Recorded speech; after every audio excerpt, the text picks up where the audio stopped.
Hey, Gigs Moviepage, it's Michael, and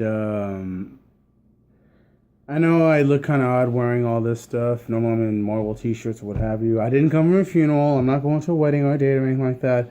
The reason I'm wearing this suit is because this weekend, as I got I was getting dental work done, and I was trying to relax and take my mind off the needles I got in my mouth. I started watching a really old movie, and then I had an epiphany. It was like, whoa, wait a minute. This movie came out like 2 years ago around this time. And even though it's not a horror movie, it's an action movie, it still blew a lot of people away. So today I want to talk about John Wick. I want to talk about a little insight into it, because originally I was going to call this thing John Wick, the indie film that could, but I'd rather not. Because to be honest, to me, an indie film is anything that's less than $5 million. This movie cost $20 million, so it's not an indie film in a sense. I mean, it was made by Some Entertainment, Lionsgate. They do a lot of indie films, but they do a lot of big budget movies and the Twilight movies.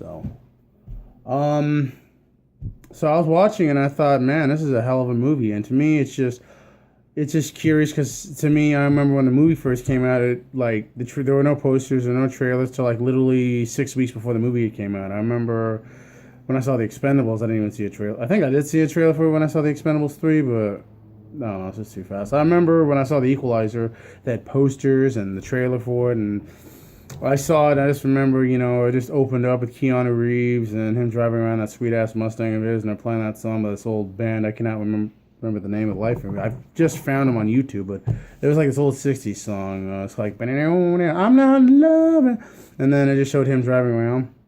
And then, of course, we know the story. This Russian punk kid, played by Alfie Allen from Game of Thrones. I don't know his character. We just call him the eunuch because he lost his manhood. And I don't want such a high Frank. Okay, but anyways, he just asked John Wick, how much for the car, and John says it's not for sale, and the guy just gives him guff and just says anything's for sale, and tells him, anything's for sale, including this car, bitch, in Russian. And John says in Russian, not this bitch. And so later on, they attack him, beat him down, steal his keys, and then they even kill his dog. And then we realize that his dog Daisy was the last gift from his wife. And then, of course, we get backstory that the punk kid is the son of a big-time Russian mob boss, played by Michael Nyqvist from The Girl with the Dragon Tattoo, the original Girl with the Dragon Tattoo movies. And he does a damn good job playing this character. Get a Swedish actor to play a Russian, and I heard he did a lot of research for his role, so he came prepared, which I thought was nice. And even though he had done Mission Impossible 4, that was his first big U.S. movie, to me, I felt this was where he got to let loose and do his chops. And he plays Vigo Terigok. I'm butchering his last name, I know I am. My son is Joseph. So I just remember the whole thing is just like, we stole the car. It's not what you did, son. It's who you did it to. You mean that nobody? That's nobody. John Wick. And then later on the trailer, we see that, even though that he looks like Keanu Reeves, the hipster guy, he actually is he's a badass, short and simple, an assassin, gun for hire, whatever you call him, and he's coming out of retirement. The running gag of the movie is that, he's, when he gets interrogated by Vigo, he just says, people keep asking me if I'm coming back. Yeah, I'm thinking I'm back. And then, of course, just the whole him with his guns and this Brazilian Jiu-Jitsu and takedown. The guy's just fantastic. So, anyways, I went to go see the movie opening weekend with my two cousins. I just got off work. When I was working at fast food, I got off at 8 o'clock, took a shower, was ready to go to see the 10:45 late showing at the Fremont Century Theaters. And the funniest thing is, my cousin looked at me, he's like, Mike, are we going clubbing? I'm like, what do you mean? You're wearing a suit. I'm always wearing this shirt, slacks, and dress shoes. I know. I was like, why are you wearing a suit to a movie? I just knew something special about this film. So we go to the movie. Everybody's just wearing like t-shirt, jeans, shorts, what have you, even though it's October, and people look at me like, realize you. I said, hey, if anyone asks, just tell them I got off work at the Ford dealership. She's rubbing with her. So we see the movie, and then I knew the moment he put on his suit and tie, this is a man you did not want to cross. You knew you were in for hell if you crossed him. And to me, I just felt that The moment he put the suit on, he grabbed his guns and stuff out of his basement along with his kit, his gold.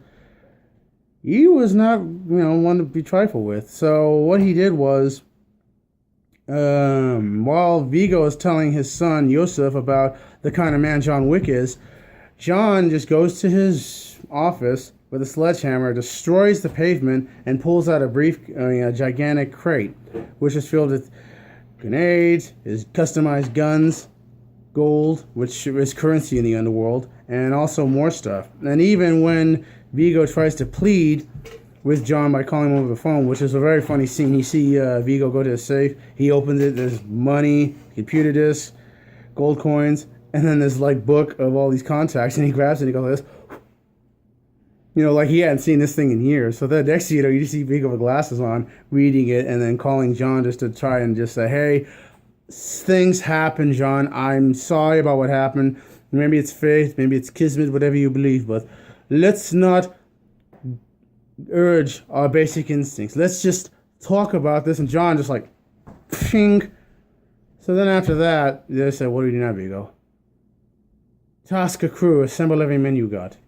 And then after that, John just takes a shower, puts on his suit and tie, just the whole, grabs his gun, and then he puts his dog collar down for his necklace, and then just realized people are coming.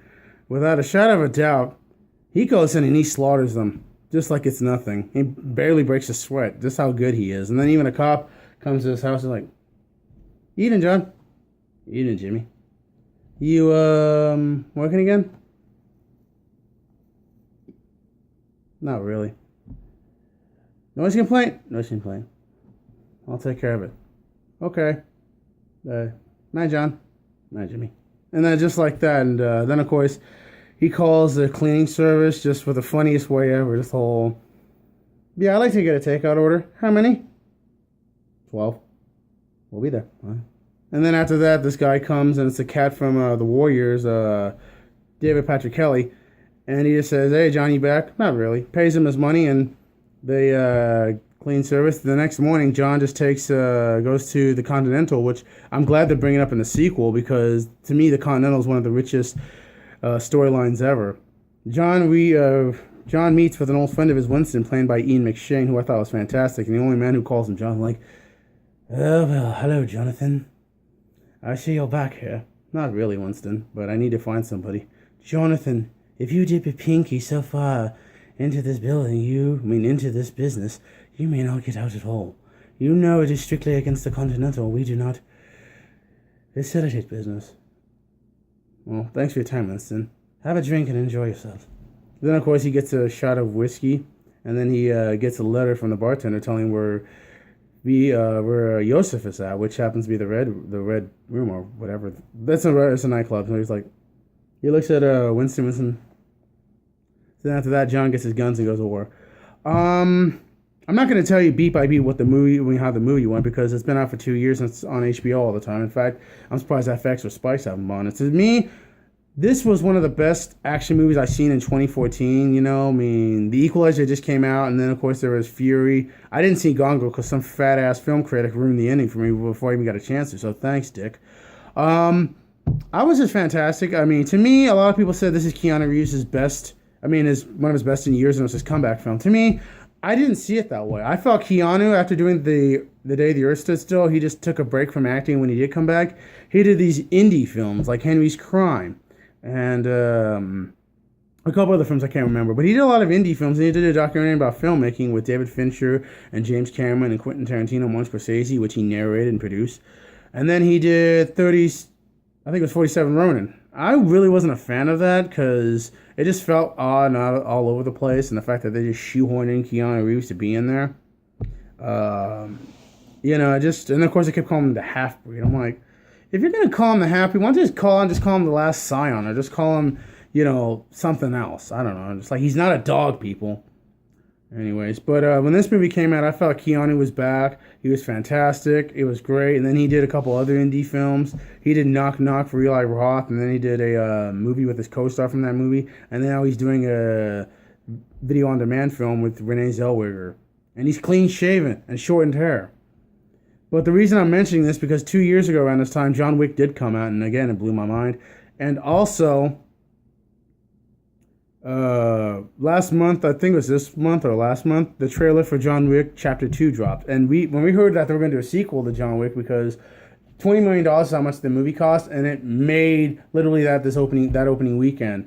And the thing is, the only reason it didn't get the top spot in that box office because this stupid ass horror movie called Ouija opened, and I was like, really?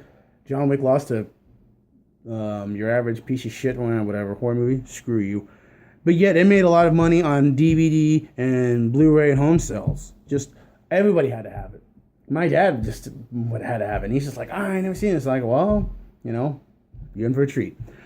I do love the fact that they had all these these character-rich actors in this movie, even though that it's a small movie. You think like it'd be $50-60 million with all these actors because of salaries. Like, no, they work for scale. And the funniest thing is that the directors were stuntmen who worked with Keanu Reeves on the Matrix sequels, and Eva Longoria produced this movie. And then you got Keanu Reeves, you've got Michael Nyqvist, Willem Dafoe as Marcus, an old friend of who I didn't even mention, but he was fantastic. Adrian Palicki as Miss Perkins, Ian McShane, John Leguizamo has a small part as a chop shop owner who helps John and even gives him a replacement car when he loses his Mustang. Even pro wrestler Kevin Nash has a small part in this movie, playing a guy named Francis. Evening, Francis. Hello, John. Can I go? Yeah. You listen, right, Francis? I lost 60 pounds. You look great. Well, have a good night. You do, John. So, to me, it was fantastic. Now with the sequel coming out, everyone's joking, oh, they killed John Wick's other dog. Now he's going to have to go after her. And it's like, I don't know what the plot is. I heard it was something different where he's in a cat and mouse game with other assassins. And it's like a winner-take-all kind of assassin treaty thing. But Ruby Rose, Common, Ian McShane's back, John Leguizamo's back. All these bigwig, all these other guys are going to do in it too. And then Lawrence Fishburne's in it too, playing an old friend of John's at the very end. So it's like a little mini Matrix reunion. So, to me, John Wick is one of the best action films in a long, long time, like 80s, 90s style. Tyler Bates has this fantastic score. Marilyn Manson did a song for the soundtrack called Killing Strangers, which I thought was great. And to me, I couldn't recommend a better film.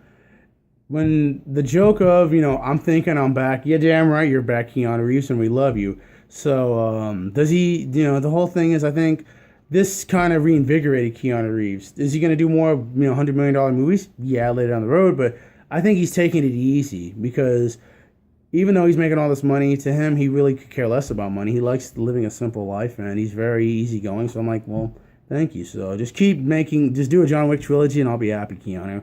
I'm Michael, and this is the John Wick review. Thank you. Bye.